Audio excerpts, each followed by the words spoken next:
Assalomu alaykum. Bugun sizlar bilan lo'li kabob yoki qiymali kotletni qozonda dimlashni birgalikda tayyorlaymiz. Buning uchun qizigan qozonimizga yog'imizni solamiz, kartoshkalarimizni qovurib olish uchun. Yog'imiz qizib turguncha kartoshkalarimizni ham chiroyli arali pichoqda kesib olamiz, o'zimiz xohlagan shaklda. Oila a'zolaringizning soniga qarab kartoshkani ko'proq yoki kamroq qilishingiz mumkin. O'zingizlarning oila a'zolaringizga moslab kartoshka artib to'g'rab olasizlar. Kartoshkalarimizni ham o'zingizlar xohlagan shaklda bemalol to'g'rab olsangiz bo'ladi. Men sal ko'proq kartoshka ishladim, chunki bizada ko'pchilik bo'lganligimiz uchun ko'proq kartoshka ishlatdim. Kartoshkalarimizni ham chiroyli arali pichoqda to'g'rab olganimizdan keyin yaxshilab yuvib olamiz. Kartoshkalarimizning yuvilish sababi kraxmallari chiqib ketishi uchun. Kartoshkalarimizni yuvib olganimizdan keyin ustiga 2 qoshiq tuz solib tuzlab olamiz. Kartoshkamizni yanada mazali qilish uchun.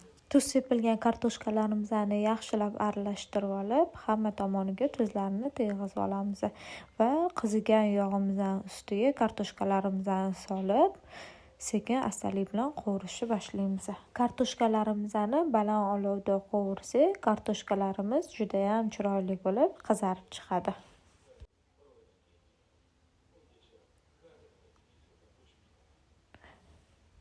Mana kartoshkalarimiz chiroyli bo'lib, tilla rang bo'lib qizarishni boshladi. Hamma tomoni bir xil bo'lib qizargandan keyin kartoshkalarimizni laganlarimizga olamiz. Hamma kartoshkalarimizni yog'imizdan olganimizdan keyin qolgan kartoshkalarimizni ham solib, ularni ham tilla rang bo'lguncha chiroyli qilib qizartirib qovurib olamiz.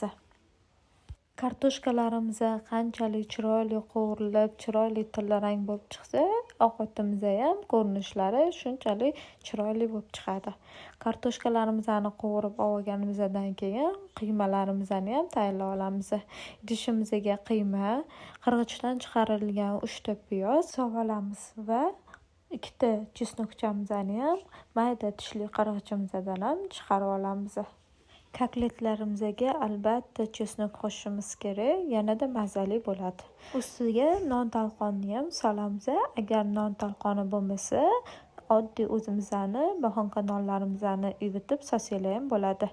Uni ustidan bitta tuxum solib, tuzlarimizni ham solamiz. Tuz, zira, kashnich, murch solib, qiymamizni yaxshilab aralashtirib olamiz. Kotletlarimizni ochilib, yorilib ketmasligi uchun qiymalarimizni ham yaxshilab urib aralashtirib olamiz. Kotletlarimiz yumshoq, sochniy bo'lib chiqishi uchun qiymamizga yarim stakan issiqqina suv solib olamiz. O'shanda kotletlarimiz yumshoq, sochniy va juda ham mazali bo'lib chiqadi. Albatta shu usuldan foydalanib ko'ring. Qiymalarimiz tayyor bo'lgandan keyin uzun shaklda kotletchalar yasab olamiz. Videoda ko'rsatilgandek qilib kotletchalarimizni ham hammasini yasab olamiz. Menda 1 kilo qiymadan 20 tacha shunaqa uzun kotletchalar chiqdi.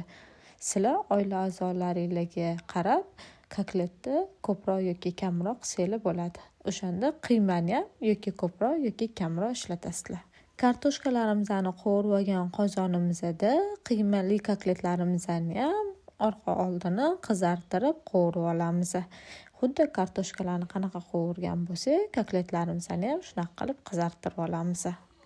Hamma kotletlarimizni qovurib olganimizdan keyin qozonimizga bitta kichkina piyoz sovoramiz va ustidan qovurilgan kartoshkalarimizni ham solamiz. Ustidan tabga ko'ra ozgincha tuz va ziravorli solsak bo'ladi. Uni ustidan kotletlarimizni ham solib, yarim stakan suv solib, qozonimizni qopqog'ini yopib, dimlab qo'yamiz. 40 minutdan keyin ovqatimiz tayyor bo'ladi. Video sizlarga manfaatli bo'lgan bo'lsa, like va komment bosishingizni kutib qolaman.